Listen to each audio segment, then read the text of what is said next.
J'espère que vous allez bien. أهلا بكم طلاب تانية ثانوي دفعة 2026. في الفيديو بتاع النهاردة هنشرح الدرس الثاني من الوحدة الأولى Unité ان لو كلوب دي سيتادان. معاكم مسيو أحمد حسين من قناة إيزي فرنش. On va commencer. أول حاجة عندنا اسم الليسون 2. الدرس الثاني اسمه Indiquer un itinéraire. Indiquer un itinéraire توضيح خط السير. itinéraire يعني خط السير. أول حاجة هنبتديها الفوكابولير الكلمات. النوم ماسكولين الكلمات المذكرة ان itinéraire. itinéraire و itinéraire آخرها حرف الأو بس دي كلمة مذكرة. itinéraire un blanc un départ un coureur un bon un repas un boulevard boulevard un feu de signalisation un étage آخرها أو بس كلمة مذكرة. un bon le bain un médicament un timbre un immeuble un immeuble. طب النوم في من الكلمات المؤنثة une avenue une position une course une arrivée une banque une gare une boisson ما فيهاش حرف الأو بس دي كلمة مؤنثة. une promenade des œuvres d'art une université une station de métro les vacances. الأفعال في صيغة المصدر indiquer continuer utiliser participer à passer situer conseiller acheter consulter chercher doubler dépasser se trouver courir. أما الكاتريام تابلو الجدول الرابع بتاع الادجكتيف الصفات الادفيرب بالظرف أو الحال بروبوزيسيون حروف الجر اكسبريسيون التعبيرات difficile facile au début chaque tout droit jusqu'à pendant avant de après dernier dernière. طب ايه الفرق يا مسيو؟ dernier الاولانيه مفرد مذكر dernier دي مفرد مؤنث. d'abord enfin ici là passer devant faire attention. السلام عليكم. لا تنسوا الإعجاب بالفيديو والاشتراك في القناة تشجيعا لنا لنستمر في نشر المزيد. أول حاجة هنشرحها النهاردة les adjectifs numéro ordinaux. les adjectifs numéro ordinaux صفات الأعداد الترتيبية. يعني إيه يا مسيو صفات الأعداد الترتيبية؟ اللي هو الترتيب الأول الترتيب الثاني الترتيب الثالث هكذا. أول حاجة هنشرحها صفات الأعداد الترتيبية les adjectifs numéro ordinaux. les adjectifs numéro ordinaux صفات الأعداد الترتيبية. ازاي نجيب صفة الأعداد الترتيبية؟ ويعني ايه أصلا صفات الأعداد الترتيبية؟ صفات الأعداد الترتيبية اللي هو الترتيب الأول الترتيب الثاني. أكتب كده لكي نحصل على صفة العدد الترتيبية. أول حاجة بنكتب الرقم زائد المقطع يم. يعني ايه يا مسيو؟ يعني لو أنا قلت مثلا الرقم 2 دو يعني 2. طب انا عايز اقول الثاني ازود على الرقم ده يم فبقت دوزيم الثاني. طب انا عايز اقول الثانيه ايه الفرق ما بينهم؟ هقول كده لو دوزيم الثاني. طب لو قلت لا دوزيم الثانيه. نفس النظام في تروا 3 رقم 3 عايز اقول الثالث او الثالثة احط المقطع يم فهتبقى تروازيم فاحط هنا لو او لا يبقى لو تروازيم الثالث. طب لا تروازيم الثالثة. تمام. طب نقول رقم كمان نقول سيس يعني رقم 6 ازود المقطع يم فبقت سيسيم. سيزيم. سيزيم يعني السادس. لو سيزيم السادس. طب لو قلت لا سيزيم السادسة. الحالة التانية، إذا كان الرقم ينتهي بحرف الأو. لو الرقم آخره حرف الأو بنعمل إيه؟ بنحذف الأو ثم نضع المقطع يم. يعني لو انا قلت الرقم كتر اخرها حرف الاو، طب نعمل ايه عشان نجيب صفات الاعداد الترتيبيه؟ اول حاجه بنحذف الاو وبحط المقطع يم. ولو انا قلت اللو او لا كتر يم، الرابع او الرابع. طب بنفس الطريقه لو انا قلت الرقم 11 يعني 11، عايز اقول الحادي عشر او الحادية عشر، ازود المقطع يم. صح كده؟ لا غلط يا مسيو، ما دام اخره حرف الاو لازم احذف الاو، يبقى 11 بشيل الاو وبحط المقطع يم، فبالتالي هقول 11 الحادي عشر او الحادية عشر.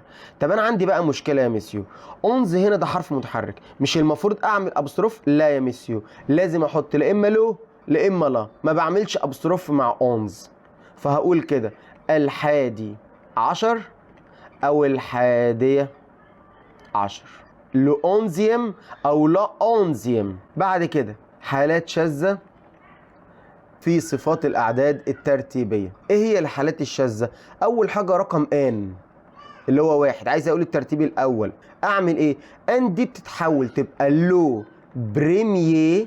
لو بريمير يعني الاول. طب انا عايز اقول الاولى تبقى لا بريمير. لا بريمير يعني الاولى.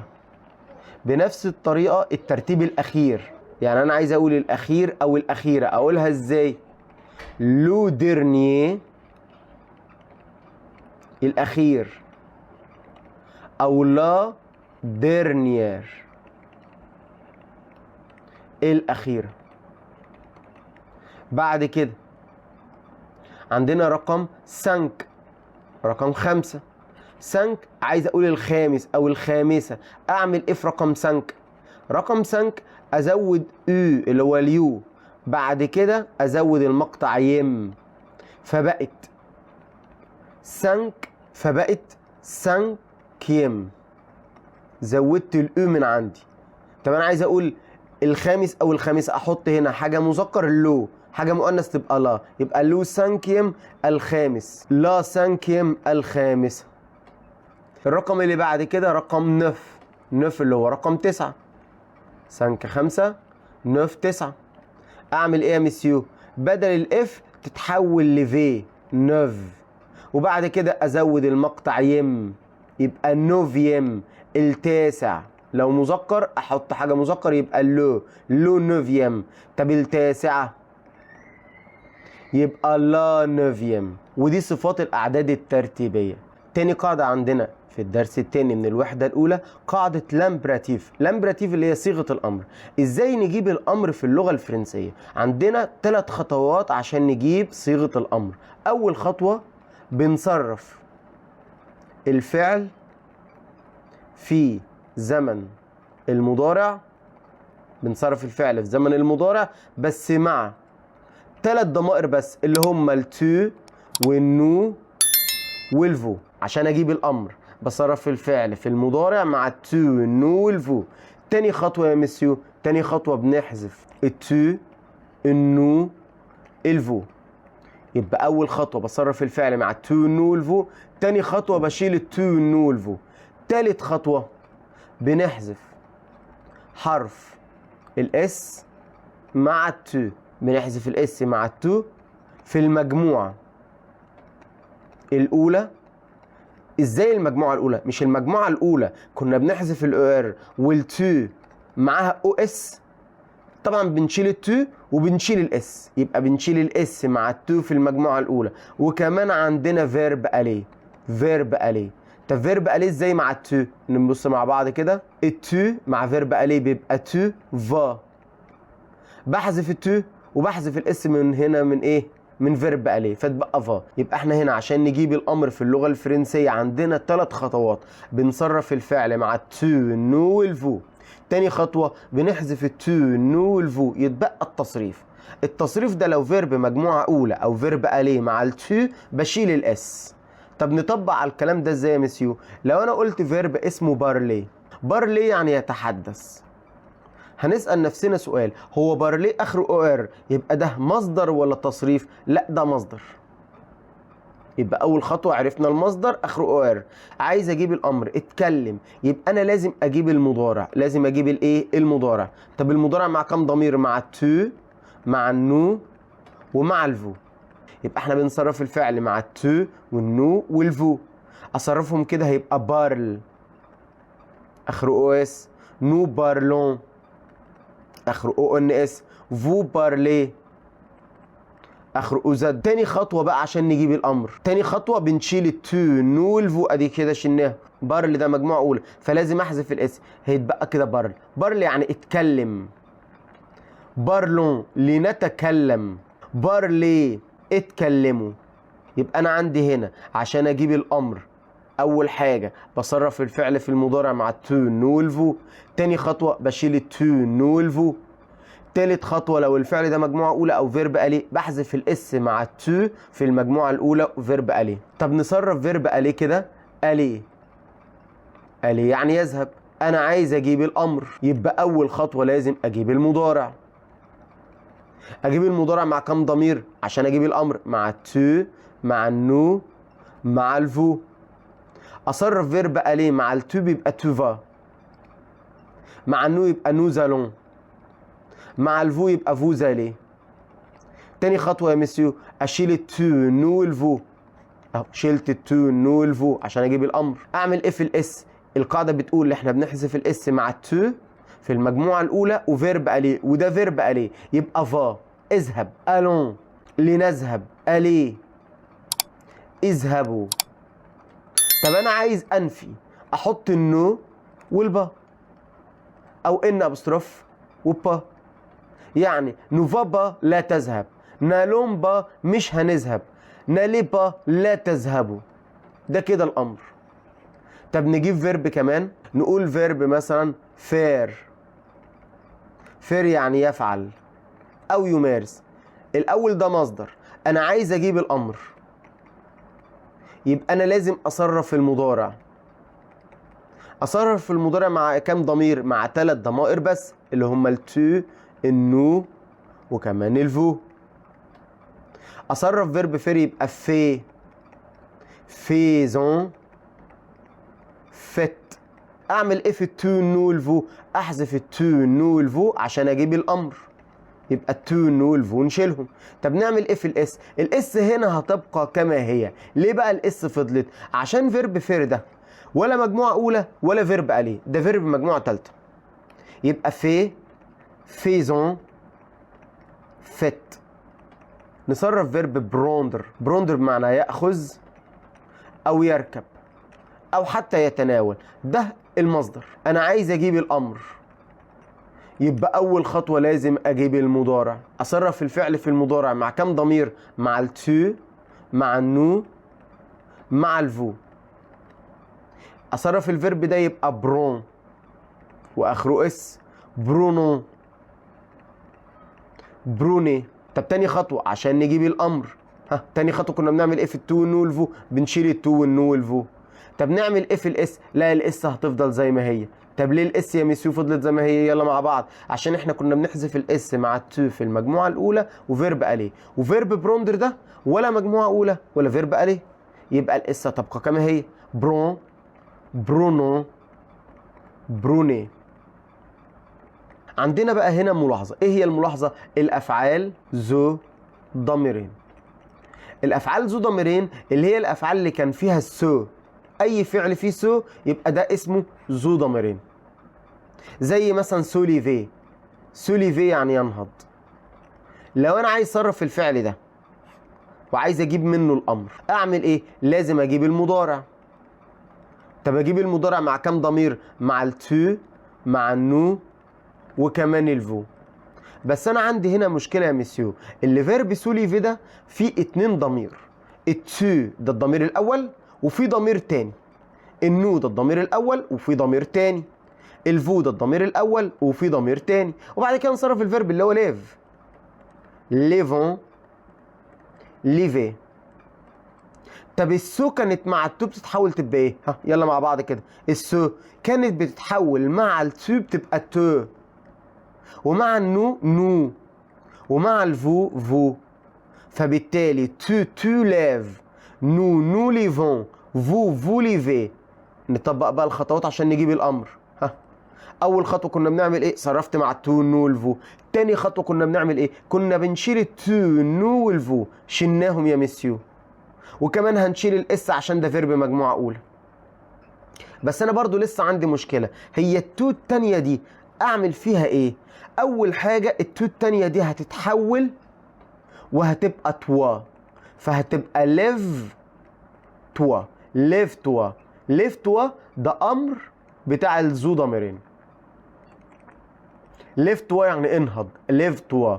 وبنفس الطريقه هتبقى ليفون نو.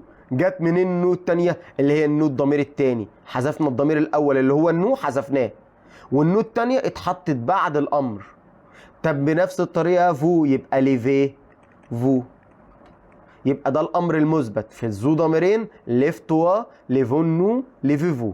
طب انا عايز اجيب بقى الامر المنفي، ده امر مثبت. عايز اجيب الامر المنفي بتاع الزو ضميرين. الافعال العاديه كنا بنحط النو والبا مفيش اي مشكله، لكن الفيرب الزو ضميرين هيبقى نو تو ليف با. نو ليفون با. نو فو ليفي با. عملنا ايه عشان نجيب الامر المنفي من الافعال الذو ضميرين؟ اول حاجه حطينا النو والبا. تاني حاجه توا رجعت لاصلها تاني. ايه هو اصلها تاني؟ اللي هو التو. والنو رجعت لاصلها تاني وفي مكانها اللي هي قبل الفعل. يبقى في الامر المثبت الذو ضميرين بيجي بعد الامر، طب في الامر المنفي بيجي قبل الامر. نحل على صيغه الامر من كتاب برافو 2026 لطلاب الصف الثاني الثانوي. اول حاجه النقط جت في الاول يبقى ده امر. لا بريمير رو ادروات. فين الامر من الاربعه؟ اول واحده دي امر مع التوفه، دي الاجابه الصح. طب الثانيه حذف منها الاس، لا كده غلط. طب الثالثه مع الالافيك اس، غلط، مفيش امر مع الالافيك اس. والاخيره مصدر، فبالتالي غلط. عندنا مدام وفي فاصل، مدام وفي فاصل يبقى ده امر. وامر مع ايه؟ مع الفو. يبقى انا بكلم المدام بصيغه الاحترام، يبقى الامر هنا مع الفو عشان بكلم المدام بصيغه الفو، يبقى افونسي.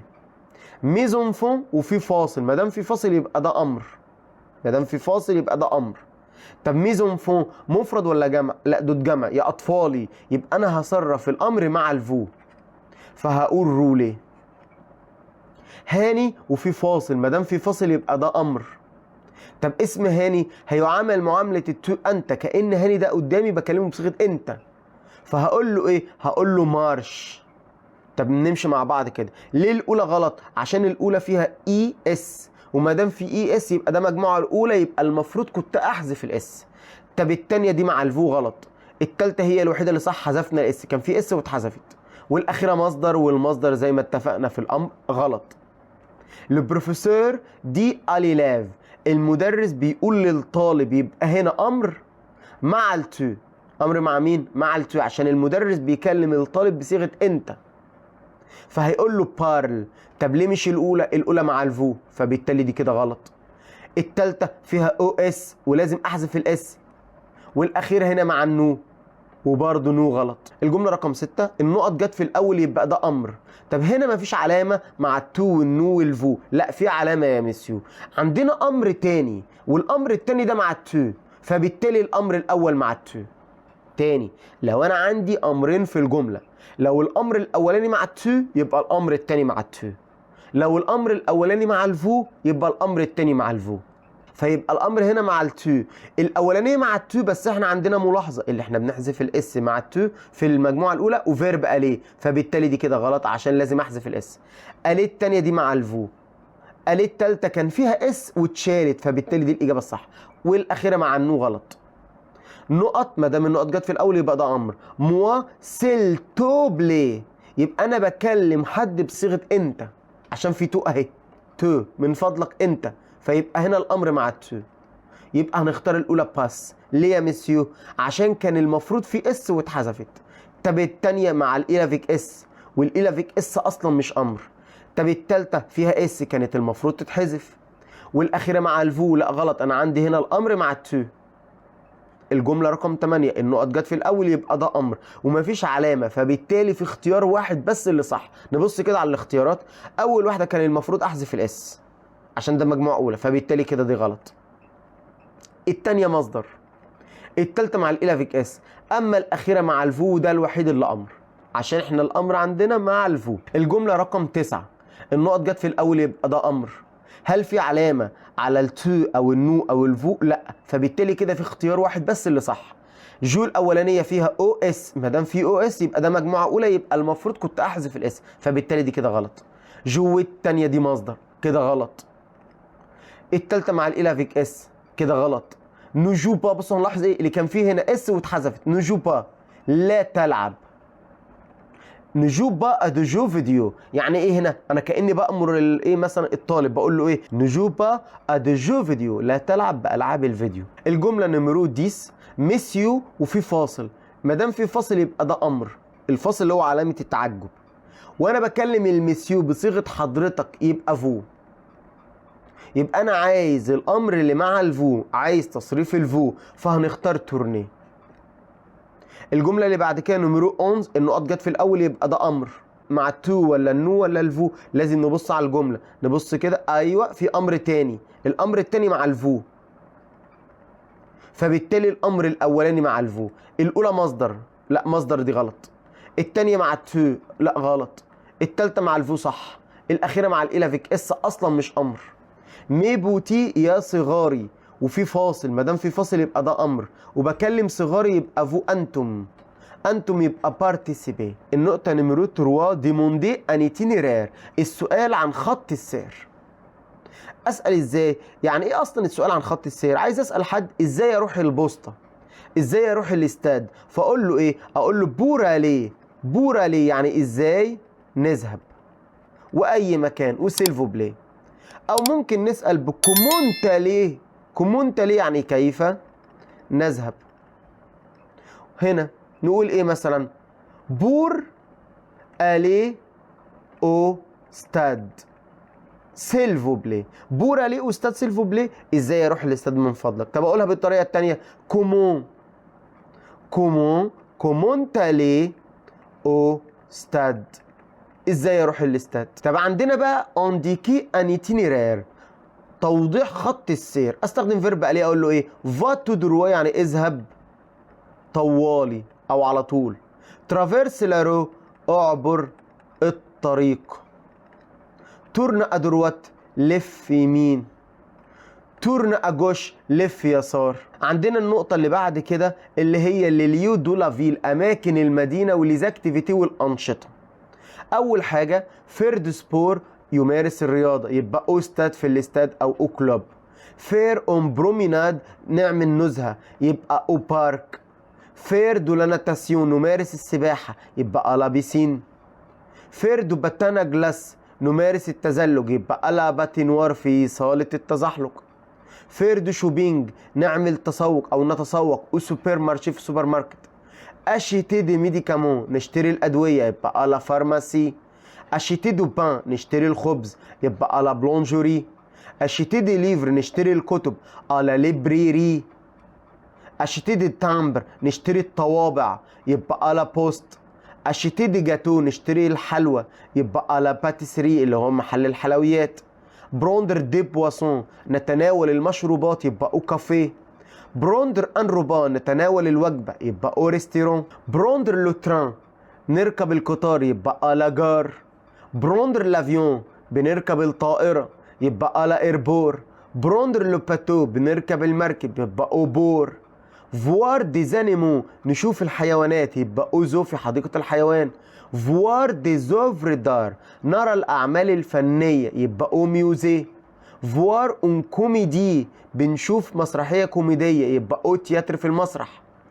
consulter un médecin consulter un médecin نستشير الطبيب يبقى à l'hôpital. jouer à des jeux vidéo بنلعب ألعاب البلاي ستيشن يبقى au super café في السايبر. regarder un film نشاهد الفيلم يبقى au cinéma.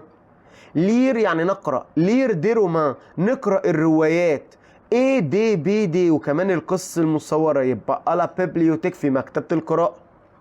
étudier des matières scolaires بندرس او بنذاكر المواد الدراسيه يبقى au lycée في المدرسه الثانويه. وبكده نكون وصلنا لنهايه الفيديو. في الفيديو بتاع النهارده شرحنا الدرس الثاني من الوحده الاولى اونيتي ان لكلوب دي سيتادان لطلاب الصف الثاني الثانوي. وقبل ما نخلص الفيديو بتاعنا اتمنى منكم الاشتراك في القناه والاعجاب بالفيديو، والى ان القاكم في فيديو قادم. au revoir et bonne journée. ميرسي بور regarder cette vidéo. شكرا لكم على مشاهدة هذا الفيديو. N'oubliez pas de s'abonner dans ma chaîne ولا تنسوا الاشتراك والإعجاب بقناتي.